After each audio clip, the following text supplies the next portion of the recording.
নমস্কার বন্ধুরা, দীপার রান্নাঘরে সবাইকে স্বাগত জানিয়ে আজ আমি নিয়ে চলে এসেছি সয়াবিনের একটা নতুন ধরনের রেসিপি, যেটা আমি হায়দ্রাবাদি স্টাইলে করে আপনাদের দেখাবো।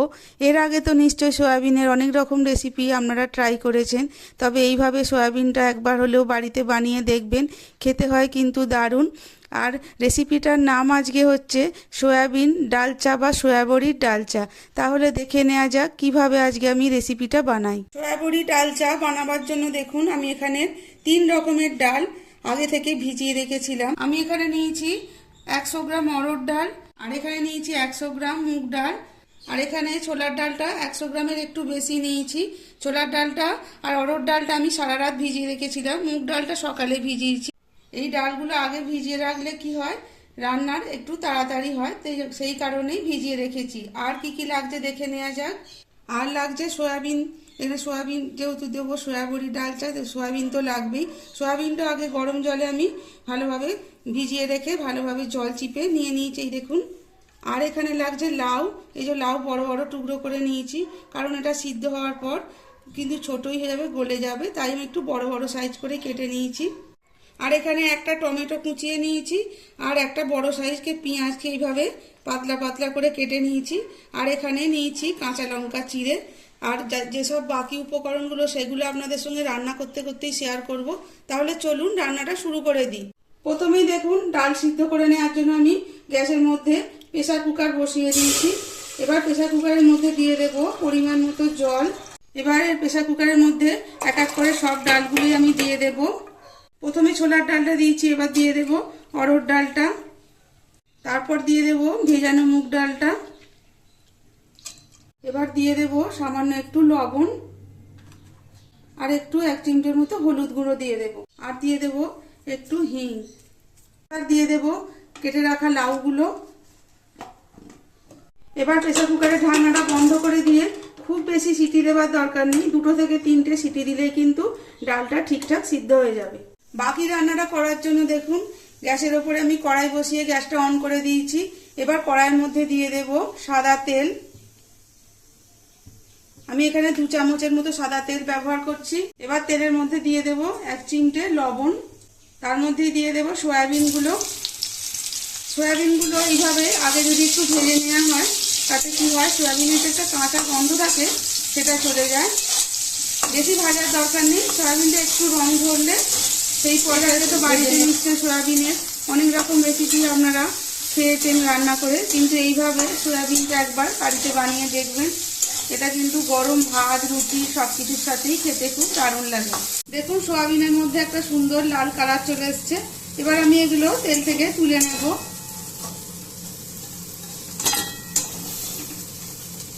এবার কড়াইয়ের মধ্যে দিয়ে দিয়েছি আরো কিছুটা সাদা তেল।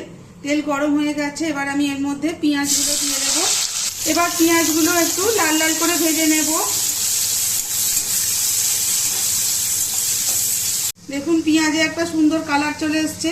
এবার এখান থেকে আমি কিছুটা পেঁয়াজ তুলে নেব রান্নায় পরে ব্যবহার করার জন্য। দেখুন, এবার বাকি পেঁয়াজগুলো আমি কড়ার এক সাইডে তুলে দিয়েছি তেল থেকে। এবার এর মধ্যে ফোড়নের জন্য দেব তেজপাতা আর একটা শুকনো লঙ্কাকে ফাটিয়ে, আর এখানে দেব একটা বড় এলাচ, লবঙ্গ আর গোটা গোলমরিচ। এবার ফোড়নটা একটু নাড়াচাড়া করে ভেজে নেব। ফোড়ন থেকে যখন সুন্দর একটা মিষ্টি গন্ধ বের হবে, তখন এর মধ্যে দিয়ে দেব 1 চামচ আদা রসুন বাটা। গ্যাসের ফ্লেমটা লোতে করে আদা রসুন বাটাটা ভালোভাবে পেঁয়াজের সাথে আর ফোড়নের সাথে এইভাবে কষিয়ে নেব, যাতে আদা রসুনের কাঁচা গন্ধটা চলে যায়। এবার দিয়ে দেবো এর মধ্যে টমেটো কুচিটা। টমেটো কুচিটাও সব কিছুর সাথে একটু ভাজা ভাজা করে নেব।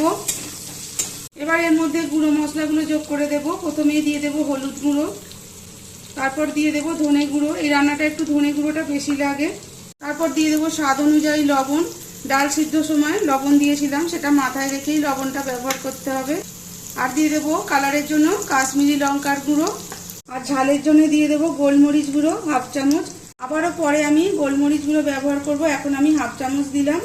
এবার এই গুঁড়ো মশলাগুলো ভালোভাবে মশলার সাথে কষিয়ে নেব, আদা রসুন টমেটো পেঁয়াজের সাথে। আর এই সময় আমি এর মধ্যে দিয়ে দেব একটু জল। এবার আরও ভালোভাবে মশলাটা এইভাবে জলের সাথে মিশিয়ে দেব। যাতে গুঁড়ো মশলাগুলো নিচে না লেগে যায়। আর এই পর্যায়ে আমি দিয়ে দেব ভেজে রাখা সয়াবিনটা। এবার সয়াবিনের সাথে সব মশলা ভালোভাবে মিশিয়ে নেব, যাতে সয়াবিনের মধ্যে সব মশলাগুলো ভালোভাবে চলে যায়। এইভাবে গ্যাসের ফ্লেমটা এখন আমি লো টু মিডিয়ামে করে দেব। এবার প্রেসার কুকারটা খুলে আপনাদের দেখিয়ে দিই ডালটা কতটা সুন্দর সিদ্ধ হয়েছে। এই দেখুন, এই যে সুন্দরভাবে সিদ্ধ হয়ে গেছে। কিন্তু এই লাউগুলো আমি ডাল থেকে আগে তুলে নেব, কারণ যদি লাউগুলো প্রথমে দিই তাহলে লাউগুলো সব গলে যাবে, কিন্তু তাই আমি আগে এগুলো ডাল থেকে তুলে রাখছি একটা বাটিতে। সুন্দরভাবে কুক হয়ে গেছে। আর দেখুন ভালোভাবে কষানো হয়েছে বলে সাইড থেকে তেলও ছেড়ে দিয়েছে। এবার আমি এর মধ্যে সিদ্ধ করে রাখা ডালটা দিয়ে দেব।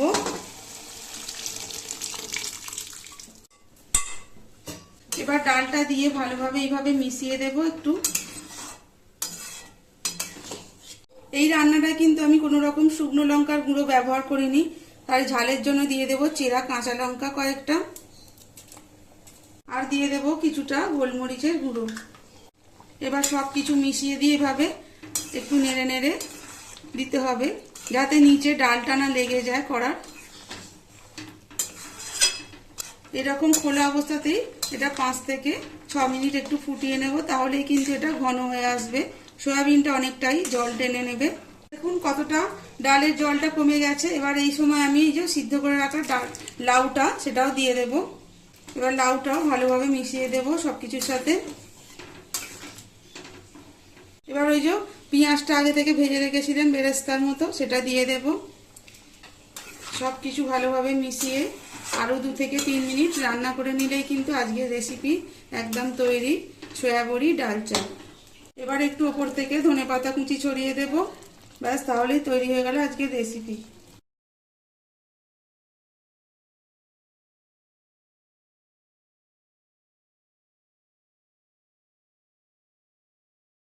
তাহলে কেমন লাগলো বন্ধুরা আজকে আমার এই সয়াবড়ির ডালচা রেসিপিটা যদি ভালো লেগে থাকে তাহলে ভিডিওটিকে অবশ্যই একটা লাইক করবেন, বন্ধুদের সাথে শেয়ার করবেন।